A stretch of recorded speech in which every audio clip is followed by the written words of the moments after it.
Greetings, beautiful soul. It's an honor to co create this space with you, as always. This one may be a little bit longer as it involves uh, story time, but I trust you will hang in there with me and get out of it what you will, and that it will serve you in the way that it was meant to.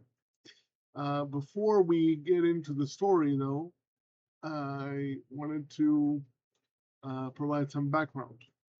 So this is going to be the story of how my human design profile, right? In this case, true sidereal profile, the 3-6, plays out in real life.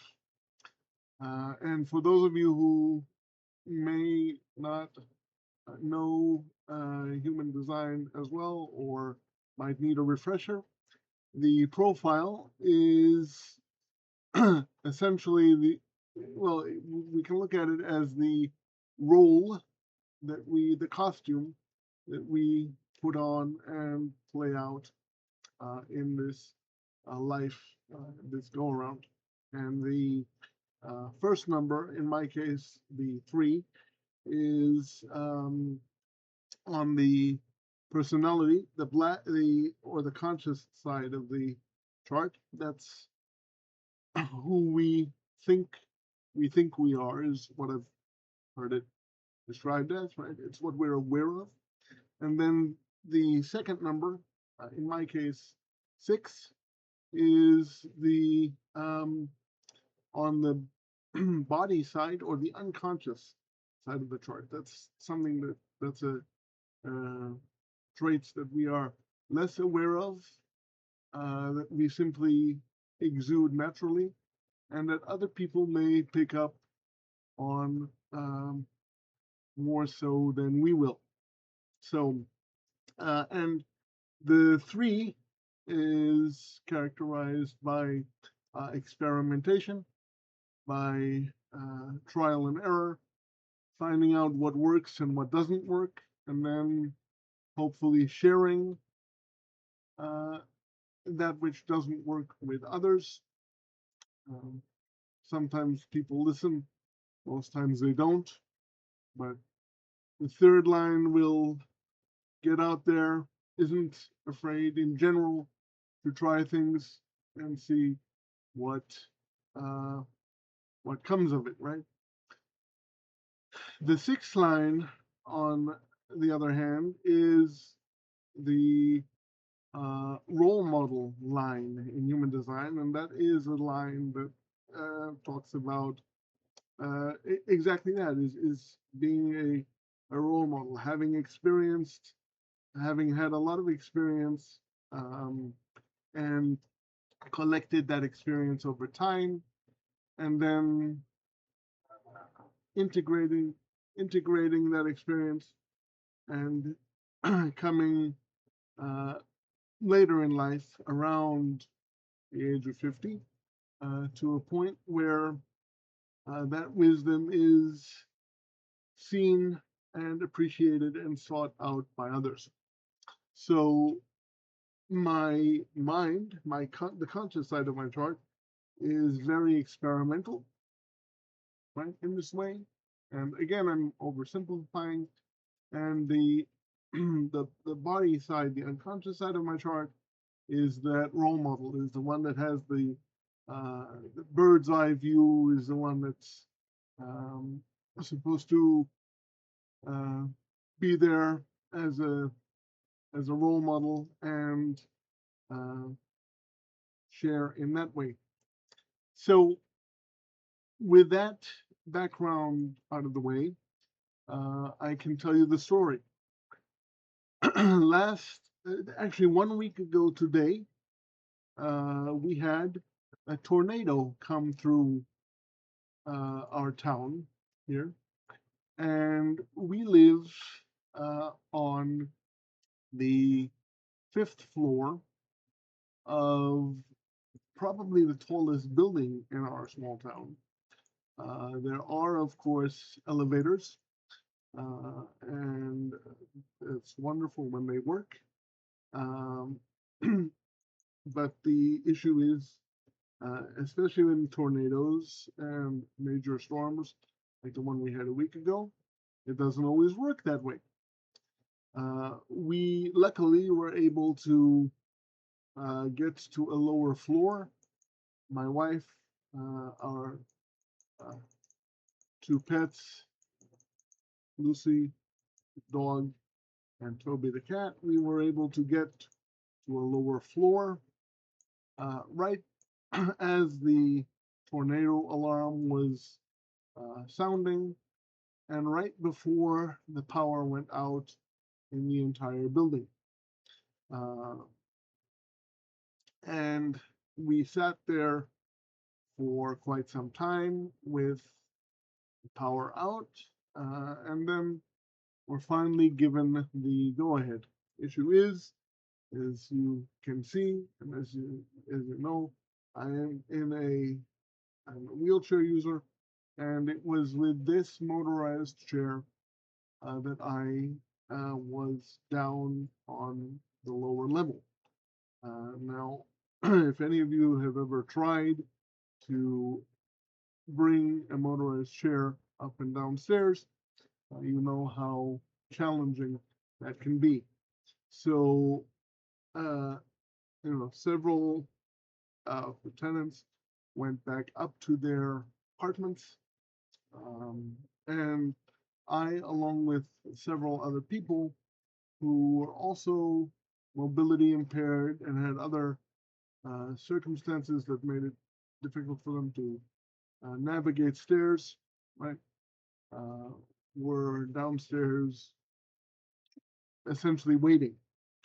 And we waited there for about 4 hours, at which time the fire department was finally able to come in. They were dealing with a lot of down power lines and accidents like this. The entire town was essentially out of power for quite some time. Uh, the town is still recovering from the storm, right? But the fire department came in and they had an aisle chair, like the ones that you put on an airplane, uh, essentially, and they offered to take me up to my apartment in this way. Now, luckily, I have a backup manual wheelchair, so I decided to leave the motorized chair locked up downstairs. Management agreed to lock it up safely, and when the power returned, we would call them back and get the chair. And with the help of several uh, members of the local fire department, we finally got me up the stairs, which was quite a harrowing process. Um, and we discovered in that time period that uh, things like independent generators for the elevators would be helpful. Um, we discovered that a certain uh, having a certain protocol uh, in place for people like myself who have mobility and other difficulties would be a good idea. And so, you know, I went through the process that I went through. It was quite an adventure, quite an experience. We're all safe. Everybody is well.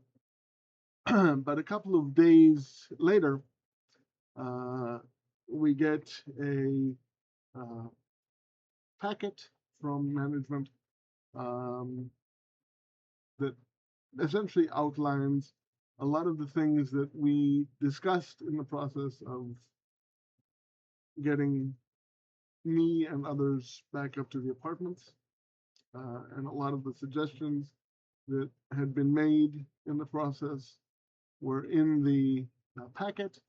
And so now there's now there is protocol in place. Now, for me, that essentially means uh, going to a spot in the apartment with very little windows, um, things like this, because getting up and down the elevator is not going to work and the stairs aren't an option.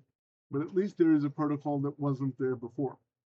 Um, so how does all this apply to the human, to my human design profile? Remember that I said that the sixth line is the one that is the role model, is the one that simply by being, uh, you know, by being itself, the sixth line role models and shows us as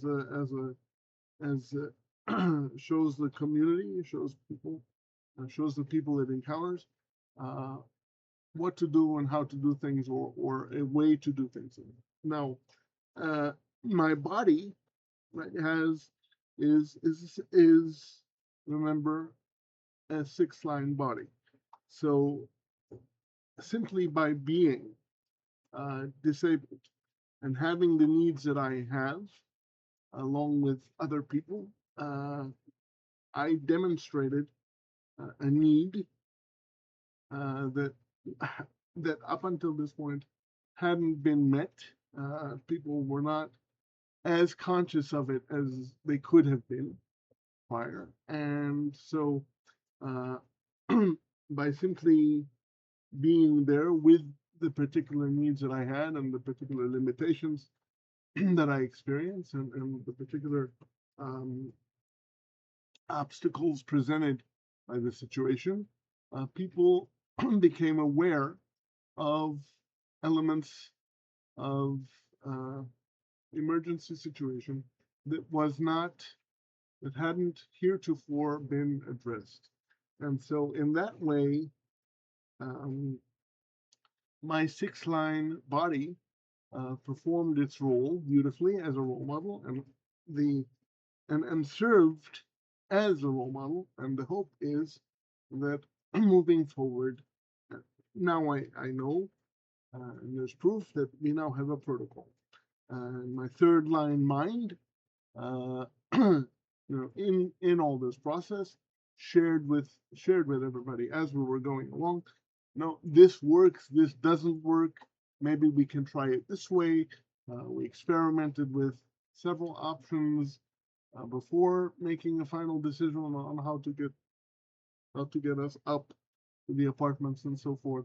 And so, all told, put together, this is one instance and one way in which the human design profile, a human design profile, in this case, my human design profile, can play out.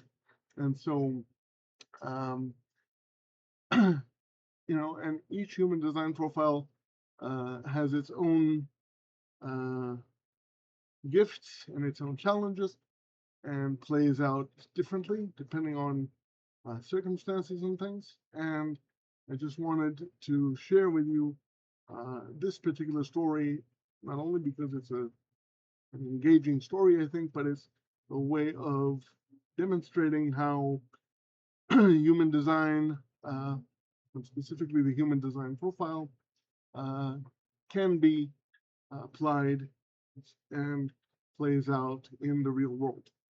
And I appreciate you hanging in with me this long. I know it's been a bit a longer uh, exercise, but I hope it's been useful.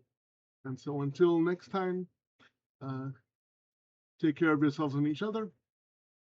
And remember, the force will be with you always.